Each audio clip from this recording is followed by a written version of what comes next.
Hello, welcome to May 28th, 2022. My name is Kurt, and this video is my daily Good Life meditation, an activity that I do each and every morning shortly after waking up, after writing in my journal and making a cup of coffee. I do this to remember my life objectives, the things I'm striving for, and the principles that I've developed, borrowed, stolen, and put together, assembled in this essence to help me to achieve those objectives. I call this collection, these 7 objectives and 30 principles, the good life, in borrowing from the Stoics, of course. I do this each and every morning so that I can see how I did applying these to the last 24 hours and to plan for the coming day. First, last night and yesterday. I slept for the most part pretty good up until the last hour. My alarm goes off at 5 a.m. I was awake around 4, worried about one of my projects. That's a project that's turning the corner. For the last 2, let's just call them cycles, I've been watching someone very good, do their thing. And that cycle is about 2 weeks away. The second cycle is about 2 weeks away from being done, at which point the next cycle will be my baby.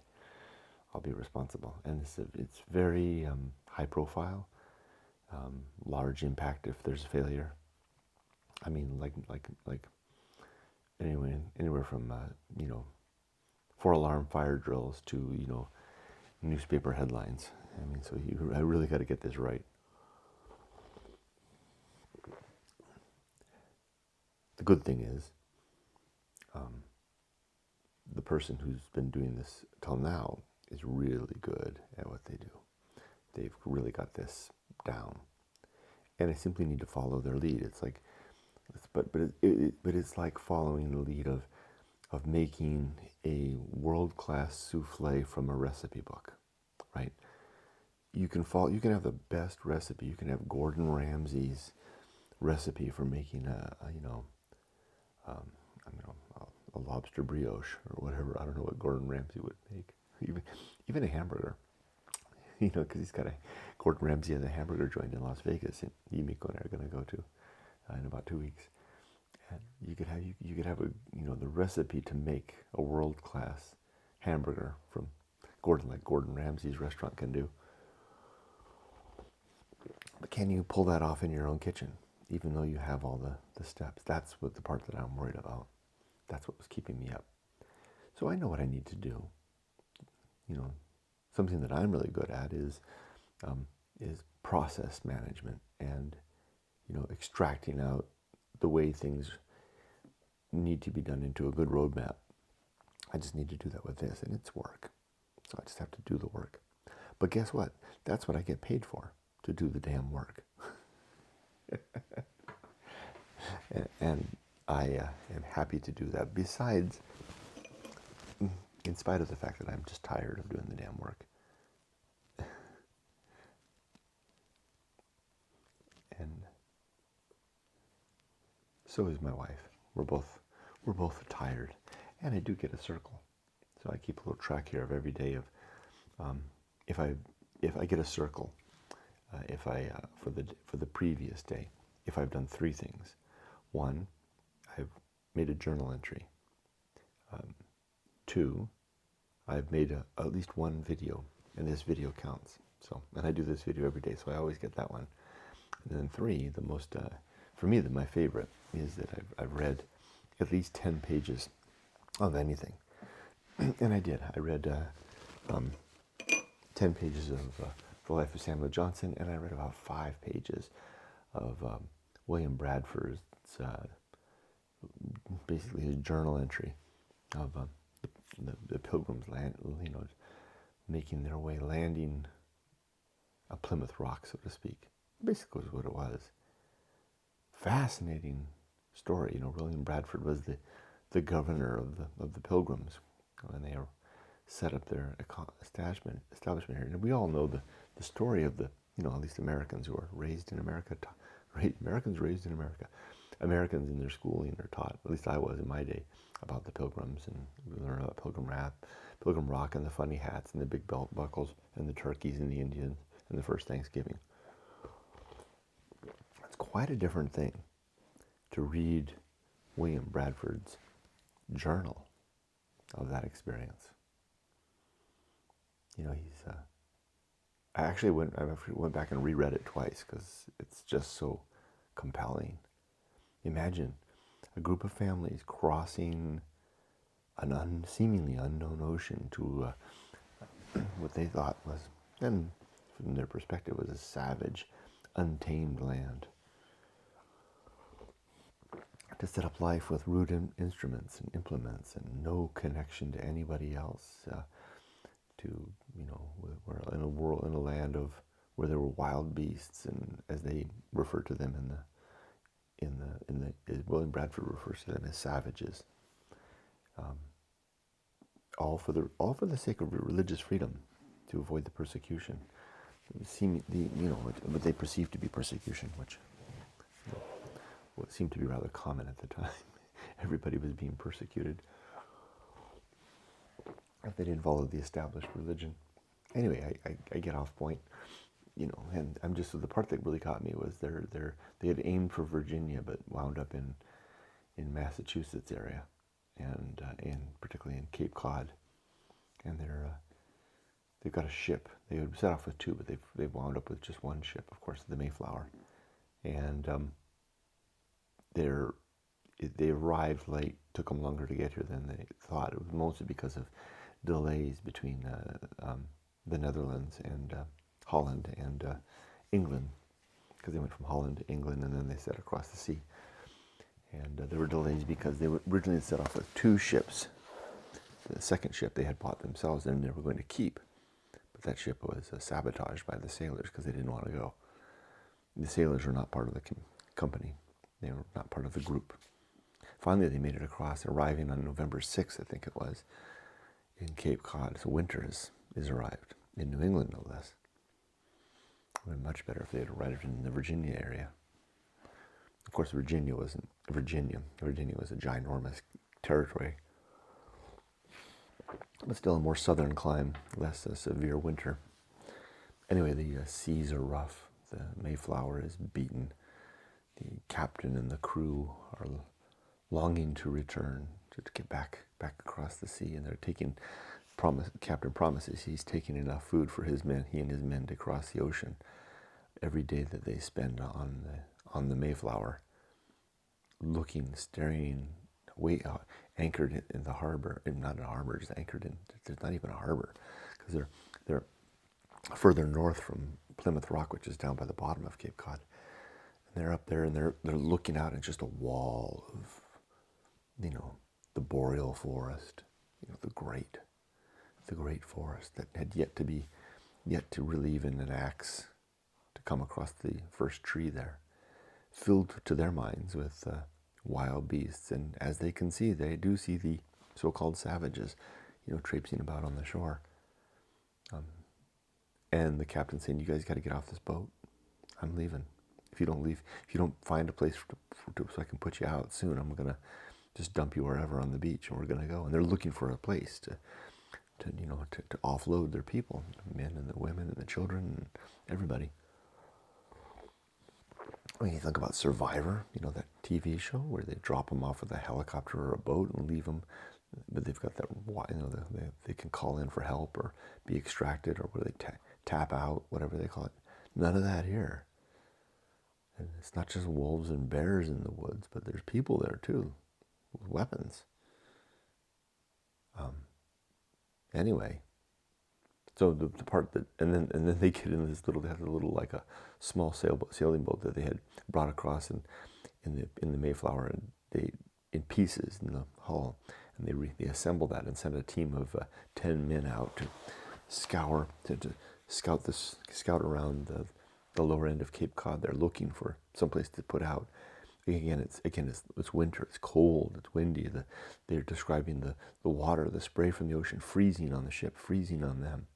And at night they're down at the southern end where it's kind of muddy flats, and they're trying to find a place to put in. And imagine they have to walk through the water and get their feet wet, and they go into the land, and they encountered some Native Americans that were, butchering the carcass of a beach pilot whale, and they thought it was a great fish of some sort. Of course, they knew it was a whale, but anyway, they wind up and at night they barricade themselves. They form little palisades, and the 10 men would hunker down.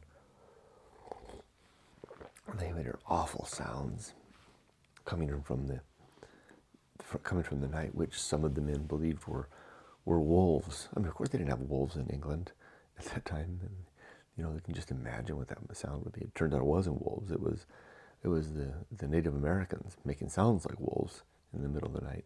And they realized that because the next day they're attacked, when for some reason for their palisade that they had made was way up here on the beach, and the boat that they had was way down here. And for some reason, the men, at one point, they were moving their stuff down, and they went down. They left all their weapons down at the boat and went back to the palisade. And while they were up there, they only had four men had weapons. They left all their weapons down there. That's when the Native Americans attacked. Preceding the attack with the whooping sounds like the sounds like the wolves, and fierce just arrows coming in from everywhere. And they were describing this one really, tough, badass Indian behind a tree, just shooting arrows towards them. And it wasn't until someone got a shot out that almost hit his face, hit the tree, and just splintered everywhere. And he turned around and finally ran. And so then they were in there, and they were trying to make their way down to get their weapons. Why did they separate from their weapons? Wow, that's amazing. Anyway, and then they're taking off from there. And the part that really got me was they're not with the Mayflower. The Mayflower's anchored somewhere up further up Cape Cod, like a day away. Cape Cod's big. So they're sailing down, and it's getting to be nightfall. They finally get back in. They're sailing down. It's getting to be nightfall. And then they suddenly the things start going bad. A storm starts to come up. And one of them, who had actually been there, a sailor, one of the sailors from the ship who had been there, who remembered that there was a harbor of sorts across Cape Cod near the lower western end. He said, "I think I can get us someplace safe. The storm's coming up. The rudder breaks. Night's coming on. The wind is howling. These 10 men are in there, and they're instead of the rudder, they've got 2 of them got oars out. They're trying to steer with the oars. And then just as they get to the harbor where Plymouth is, where modern day Plymouth is, the mast breaks in 3. The wind is so strong. Fortunately, they've got the flood tide with them. The flood tide brings them into the harbor, the Plymouth, the harbor at Plymouth. That's where I'm at right now. So we'll see what happens. I'll continue reading, find out how in the world did they get back to the Mayflower, and of course what happens. You can see what's going to happen. They're going to get back to the Mayflower somehow. Realize this is a good harbor. Get the Mayflower down there. The captain will put all the pilgrims off at Plymouth Rock, which becomes, Plymouth, and off they go. That's the story. But when you hear about that in a short lecture in the 3rd or 4th grade, it's one thing to actually read the account, and a well-written account by William Bradford, who was there, who was the leader, the man responsible for these people, and to realize their thoughts and what they were really facing. And here's the thing that really got me was, how could they have done that, right? I mean, how could they put off with their women and children into this wilderness wild, right, in the start of winter, and have any faith? And it was quite clear why. It was because of their belief in God. They trusted in the Almighty. He picks off, and William Bradford does in his writing, small little omens and signs, like the fact that the fierce Indian attack, none of the men were killed, none of the men were injured, even though arrows were landing all about them. The fact that on the crossing over, where there was one of the bad sailors crossing the Atlantic, who was talking trash at all the pilgrims, telling them he was going to couldn't wait to begin, as they got sick. He thought they would get sick crossing the ocean, to push their bodies over the side of the ship and keep their goods. Turns out that that young man was the first to get sick, and he was the first to go over the side as a corpse. So William Bradford and the Pilgrims are cataloging all these things, and they're like, well, look, clearly providence is on our side, right? So I mean, we're gonna sit down in this wild land full of beasts and savages at the onset of winter with they practically had no food. The few Indian encampments that they would encounter, they would steal all the corn that they could find. And they didn't even bring seed with them.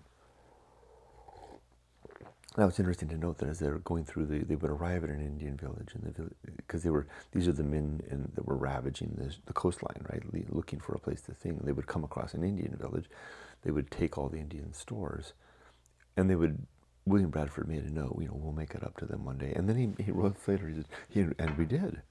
So I guess they were borrowing. Jeez, can you imagine if you could have set that to, put that in your Survivor Man and smoke it. Quite an experience. So anyway, I've been reading that. I read that. I got 5 pages through that. It's dense. Well, it's this book right here. it's dense reading. It's, this is the part right here, that I highlighted in yellow. That's the part where he's describing what it's like to. Well, just listen. Let's listen. Why not? Here we go. He says, and for this season it was winter. This is William Bradford writing in his journal.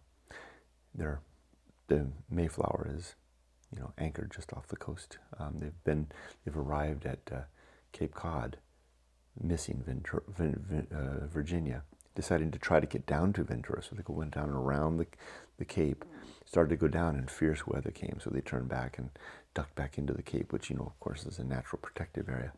And now they're anchored just off the coast. This is before the men set off in the small boat looking for a place. They're anchored just off the coast, looking at the wall of trees. Every now and then, the savages, stepping out onto the beach and going back in. The strange sounds from the interior, utterly unknown area, nobody there, nothing. They're on their own. Small group of men and women, families, getting ready to be plopped onto the shore. This is what he describes from the boat, from the Mayflower. And for the season it was winter, and they that know the winters of that country know them to be sharp and violent, and subject to cruel and fierce storms, dangerous to travel to known places, much more to search an unknown coast. Besides, what could they see but a hideous and desolate wilderness, full of wild beasts and wild men? And what multitudes there might be of them they knew not. Neither could they, as it were, go up to the top of Pisgah, to view from this wilderness a more goodly country to feed their hopes, from which way soever they turn their eyes, save upwards to the heavens, they could have little solace or content in respect to any outward objects. So just stop for this second. There's one of the reasons I read the Bible each and every morning, one chapter a day. One of them reasons, in addition to the fact that I want to, understand the Christian story and the Jewish story, and the story of all the faiths, Mormonism, etc., Islam, that stem from the Old Testament in particular. As I'm interested in that, but I'm also interested in it because so much old literature, which I like the old stuff, has constant reference to biblical scenes and quotes. And here's one right here. He says, "No, neither could they, as it were, go up to the top of Pisgah." Now, Pisgah, of course, he's talking about climbing the top of a mountain. Pisgah is the mountain that Moses climbs just at the end of his life. Aaron is already dead. He climbs at the end of the 40 years of wandering in the wilderness. He climbs Mount Pisgah, which would be just to the east of the Jordan River, and looks out over Pisgah at the Promised Land that he will never enter. He'll never cross over Jordan. Moses and everyone from his generation has been basically, God has determined that they must die before entering the Promised Land. It won't be for the succeeding generation to come across the river into the Promised Land. So that image of Moses climbing Pisgah and looking at the Promised Land William Bradford captures that so beautifully here, right? Neither could they, as it were, go up to the top of Pisgah, to view from this wilderness a more goodly country to feed their hopes, for which way soever they turned their eyes, save upward to heavens, they could have little solace or content in respect to any outward objects. Imagine him standing there on the side of the Mayflower, looking at the wilderness, realizing he can't see over the top of the trees. He doesn't know what's out there. The only solace they can find is to look upward to heaven. See, I mean, if you didn't have heaven, if you're an atheist like me, are you going to get off that boat? Are you going to get off the Mayflower? Remember, it's November now. For summer being done, all things stand upon them with a weather-beaten face, and the whole country full of woods and thickets representing a wild and savage hue. If they looked behind them, there was the mighty ocean which they had passed, and was now as a main bar and gulf to separate them from all the civil parts of the world. If it be said they had a ship to succor them, it is true, but what heard they daily from the master and company, but that with speed they should look out for a place with their shallop, which is the small boat. The shallop is the small boat that they used to sail around in, looking for a place, where they would be at some near distance.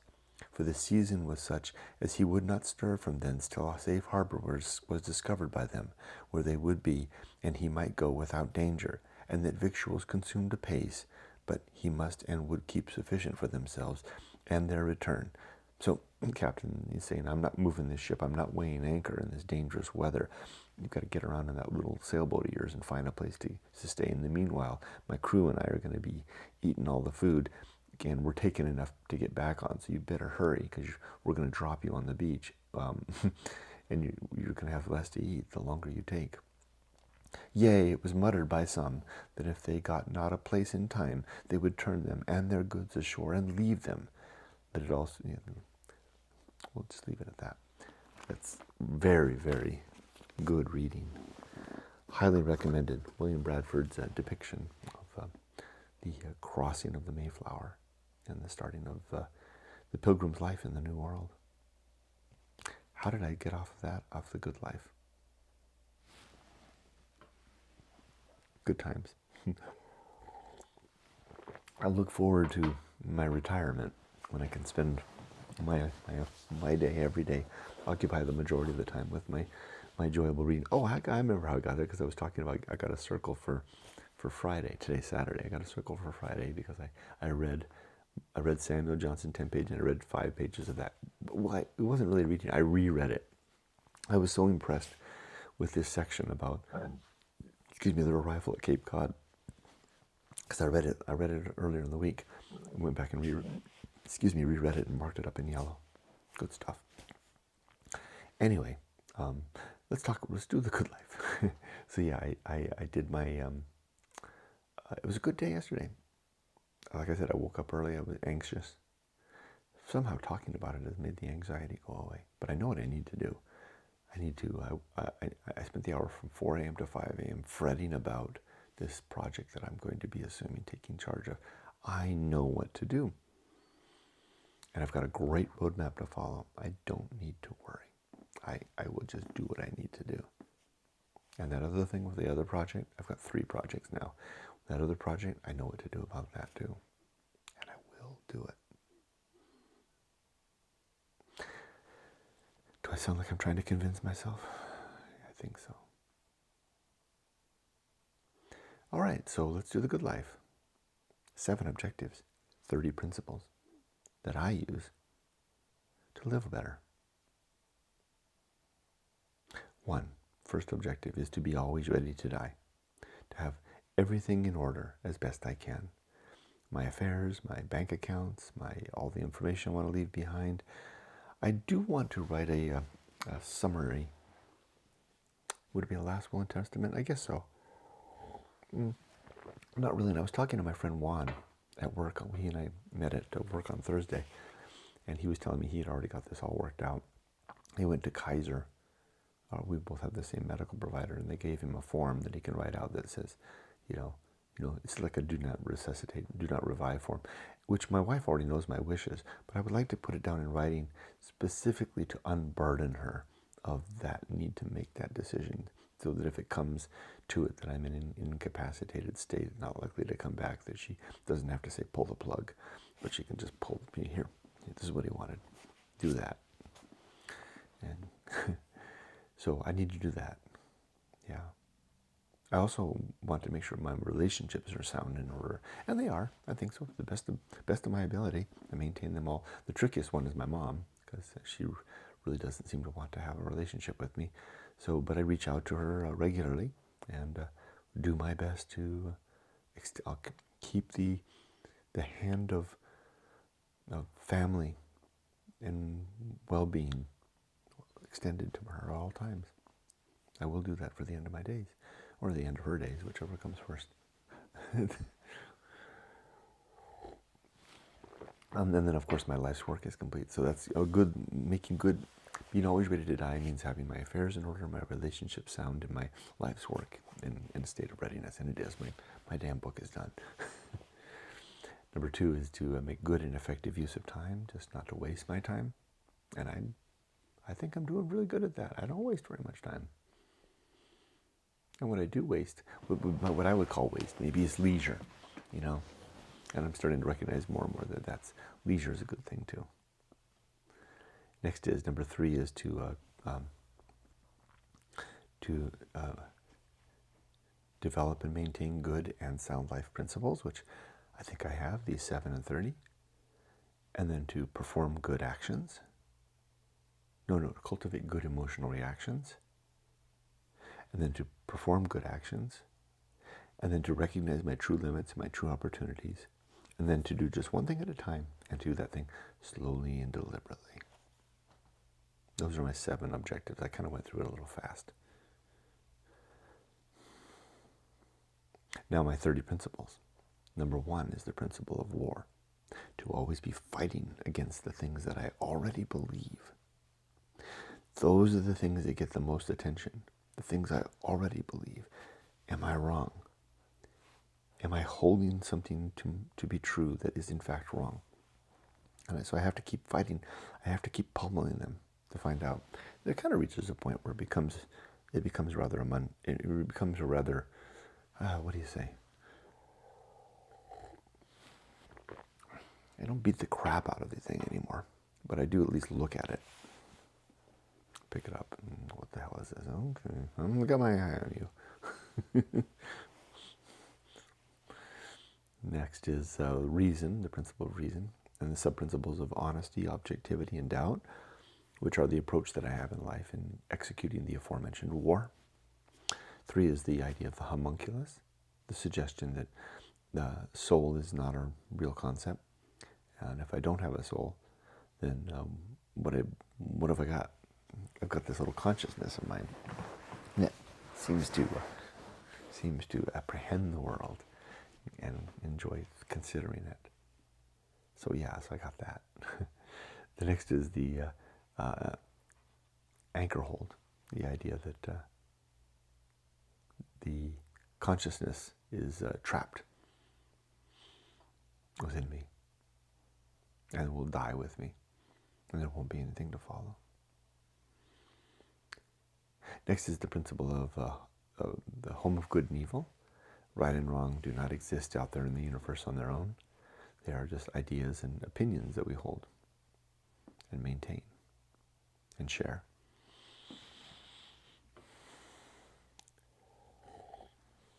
And then the principle of purpose. And I kind of talked about this a little bit when I said, making good use of my time.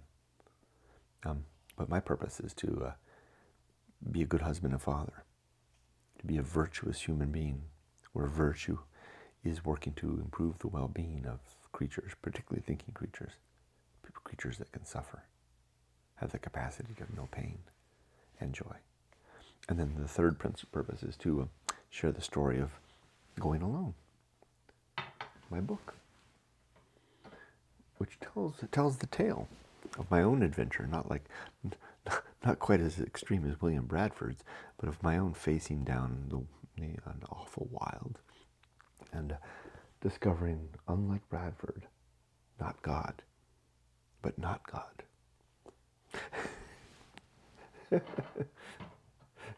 I like the ring of that.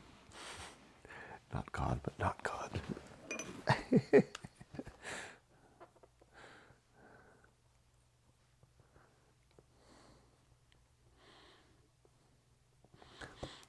And then deciding what the hell to do with that, right? That was the purpose of the book. So I wrote the book describing what it's like to have that experience, and then what I did with that. What did I do with the not God? Well, I wrote the Good Life Creed.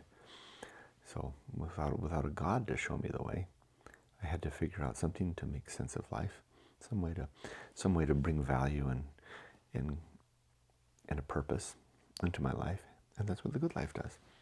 Oh, but Kurt, you're being your own God. Maybe I'm being I'm the pilot of my own ship.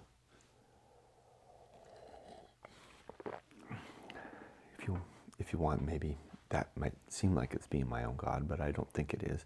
I think it's simply realizing that if I don't steer this ship, nobody will, and I'll get lucky with some fair winds, but it's also quite as likely that the storm will toss me under the rocks, which will happen nonetheless. But at least I'm going to grab the tiller and pull in the sheets and try to apprehend the face of the stars, watch the course of the sun, and set my prow, the bow of my ship, angling towards some good horizon.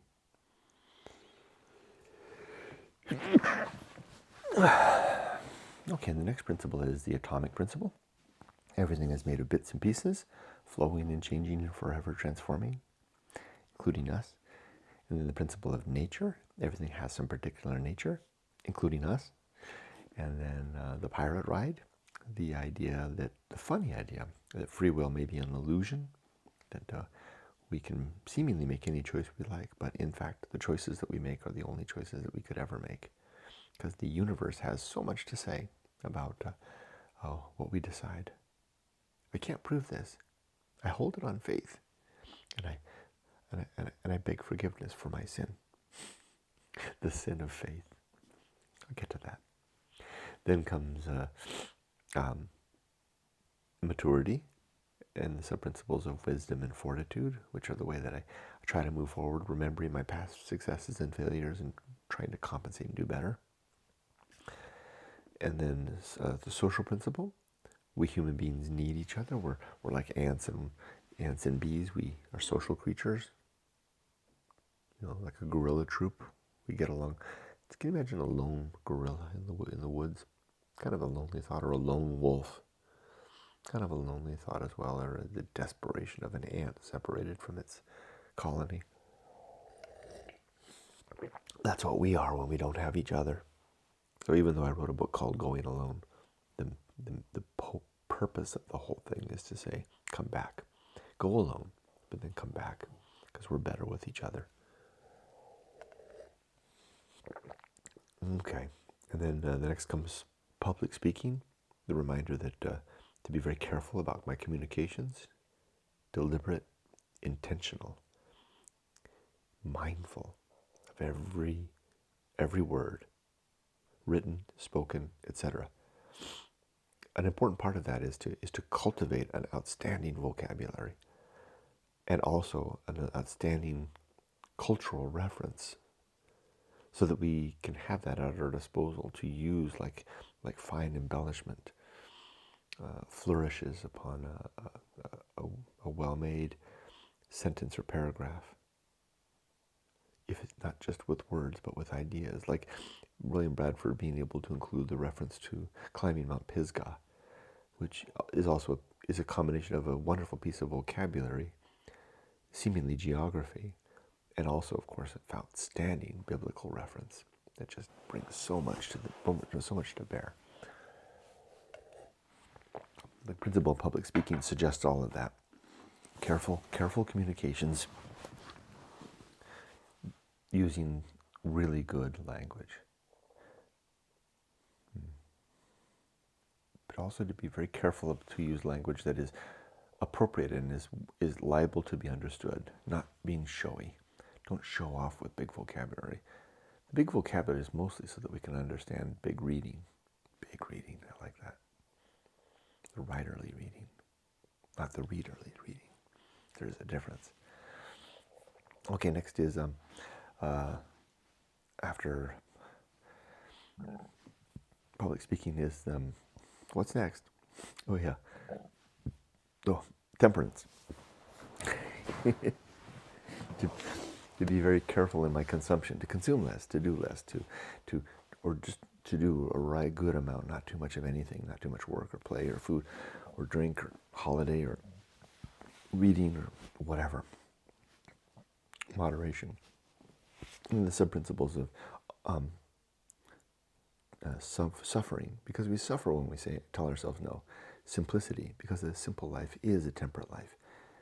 And then apathy, the ability to see what is beyond our control and let that be beyond our control. Don't do as I did last night, throwing myself into areas that are not for me yet. Like, it's not for me to be worried about this next cycle in this one project.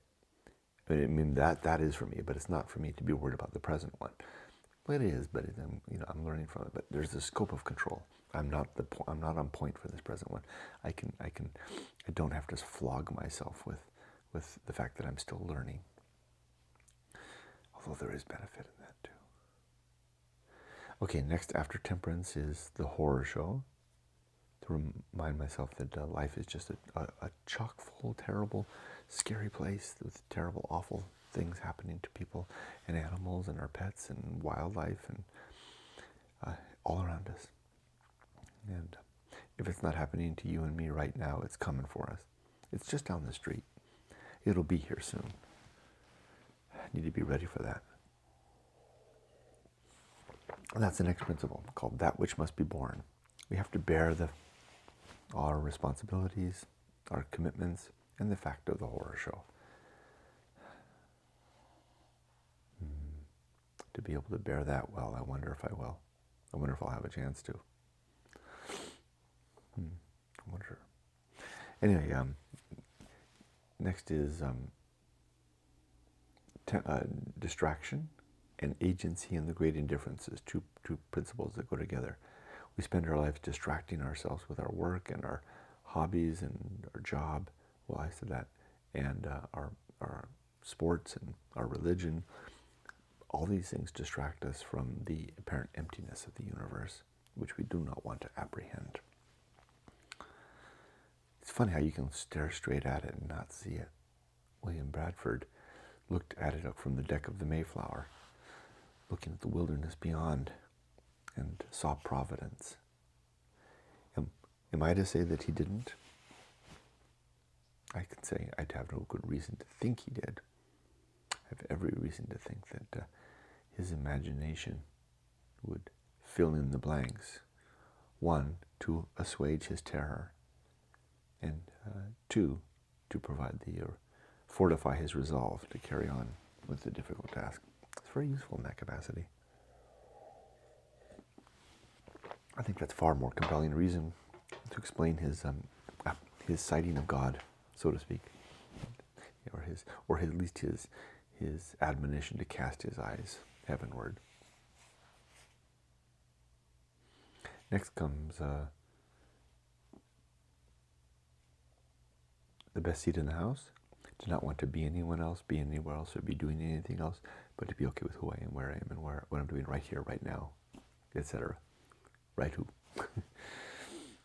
All the while striving to be better, to do better, to live better. The next one is the Path of Wildness, which is the stepping off of the current course of life into a new course. To create successive chapters in life. And Yumiko and I had a great conversation about that yesterday. It's so interesting as our daughter grows older and more independent on her own. Like Emily's away this weekend, so it's Yumiko and I for just the 3 days, or it's a Memorial weekend for the long holiday. We talk more, and more even than we did when we were dating. in her early years before marriage, before Emily arrived. One, because I'm less distracted. Back in those days, I was distracted by my longing for adventure. Now that is basically largely fulfilled, I'm done with that. I'm happy to be home and to be just with a simple life with my wife. So I'm here. I'm more present. She's, less, I guess distracted is the right word, by her planned life as a mother, right? I mean, that's very important to her, right? It was, we were, before Emily arrived, leading up to that, and then the fulfillment of motherhood, the 20 plus years of raising a child is largely, in the bag. So we're both now kind of, our duties are seemingly done, right? Well, my duty as the primary breadwinner, to make sure that we had a roof on our head and safety and security, and we're well fed and protected, and then also this personal objective of adventure and the life of the mind. Those two things are largely in the bag. My kid is raised, my book is written. Mimiko's, her thing is largely bagged. Her kid is raised. It turned out to be a good young woman. Now we can kind of just settle down a little bit. And after all these years, 35 years together total, we really have kind of reached a lockstep. So this great life adventure that we were talking about it yesterday as we were walking the dogs. One chapter after another, so many chapters in our lives, and we're ready to do it again. It's the pulling up stakes, like the Pilgrims hopping on the Mayflower, heading across the sea for a new life. It's William Bradford facing down a wilderness at the start of winter, unprepared, with vulnerability and lack of any certitude whatsoever, but with some confidence and eagerness and a will to push forward, to get off that big ship, because it could have gone back. Could have just turned the Mayflower around, going back, but they actually get off. That's the great life adventure. Collecting the facts, preparing to make a decision, and making that decision. I guess it all boils down to making the decision to cut ties. I guess that's what it does. It ain't much of an adventure if you don't choose the adventure. So I guess all that deliberation maybe for naught, right? All right, carrying on. The next principle is the risk of avoiding risk. The surface level risks of life are 5 simple ones. There's education, career, home, family, and security. Our society is all set up to help us with that. Our families encourage us along those lines. Go to school, get a good job, find a nice girl, guy, whatever. Settle down, buy a house, save for retirement, etc., etc. What's the tricky one is the deep risk. The deep risk of spending time in life to discover who we are. Because maybe it's not a matter of discovery, maybe it's a matter of making who we are. And that comes of effort. It doesn't just happen on its own. You've got to force it. The time to do that is when we're young. You can't build a lifelong character at the end of your life. That requires an early effort. So, endeavor to take that great life adventure when young, for the benefit of assuaging the deep level risk of life. Now, maybe you're lucky. You're one of those that doesn't seem to be drawn to that. Lucky you. I don't think there's many like that, though. It's a real risk. And you really only get one chance. You can have little ones peppered throughout life, but there's one chance for the deep one, early.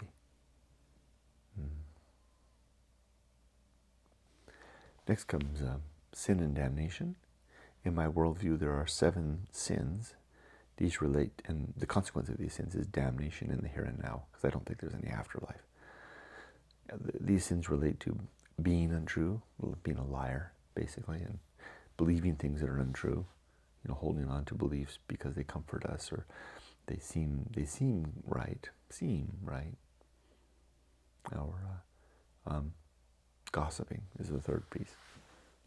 The 7 sins enumerated are: number 1, falsity, being untrue; 2, credulity, believing things too readily; 3, faith, belief founded upon belief, which is a circular situation; superstition, belief in an item that's categorically defined as nonsense; dogma, belief based on the great tradition, the canonical truth, the giant book that we love; authority, belief based on being impressed by someone's stature, voice, office, or funny hat; and then last, gossip, talking about others behind their back.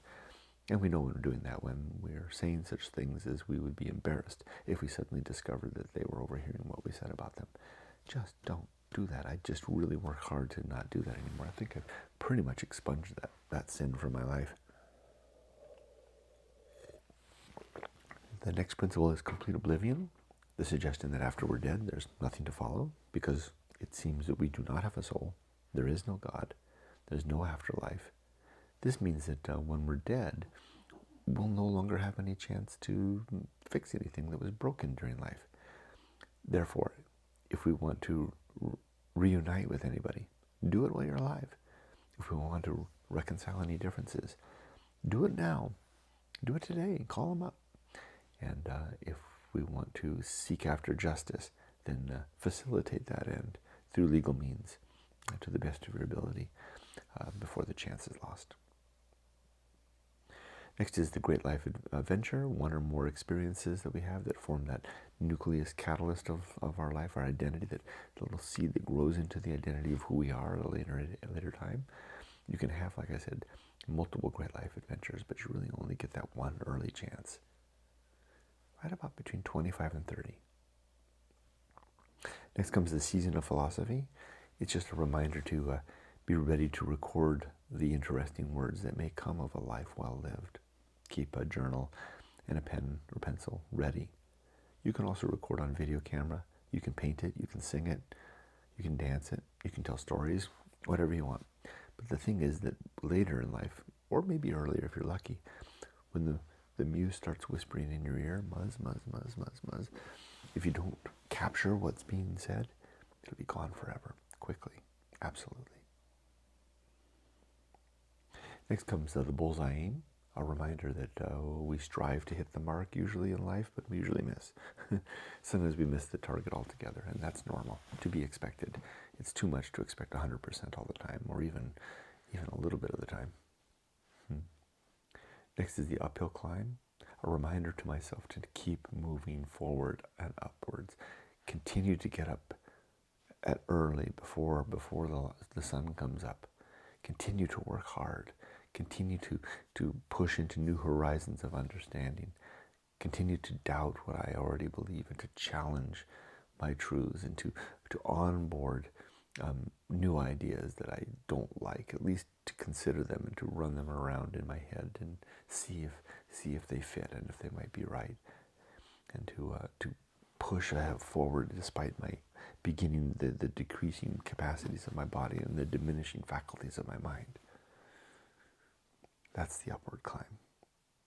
Step, step, step, always with a backpack on the shoulders, sore feet, weary muscles, cold, exposed to the winds, but ever climbing higher, turning around from time to time to see the great expanse of the world that I've climbed through so far. Next comes the nothing is enough, the suggestion that less is better. Less food, less drink. It's kind of like temperance in a way, but it's a little bit different. It's suggesting that not just to be temperate, but the less that I consume, the better, in a curious way. Like bigger returns from less. It's a tricky thing to balance though, because you can go to zero, at which point you've got zero. How do you reconcile that? Kind of makes my brain twist. Okay, next final one is the principle of fun. Reminder to have a good time in the here and now, but also to have hope and enjoy the looking forward. Like I'm looking forward to going to Las Vegas in 2 weeks with my wife. I'm also looking forward to retiring and moving back to Japan and starting my bar or my Airbnb or whatever I decide to do to fill my time. And then also the reflection back, thinking about past adventures and days and the many lives that Yumiko and I have lived, and the joys that we've had and the challenges that we've overcome. Trying to eke out some pleasure in all of these perspectives. The now, which is the trickiest one because it's fraught with now. Now is fraught with now. It's messy, it's dirty, it's broken, it's off course. When we look forward, we tend to not see all those speed bumps and potholes, but then when we look back, we erase all the ugly bits and we just see the prettiest picture. So life can be a pleasure if we can do that in spite of the dawning horror. The horror is on its way, coming for each of us. Oh, okay, well, there's a sober ending. To finish with horror.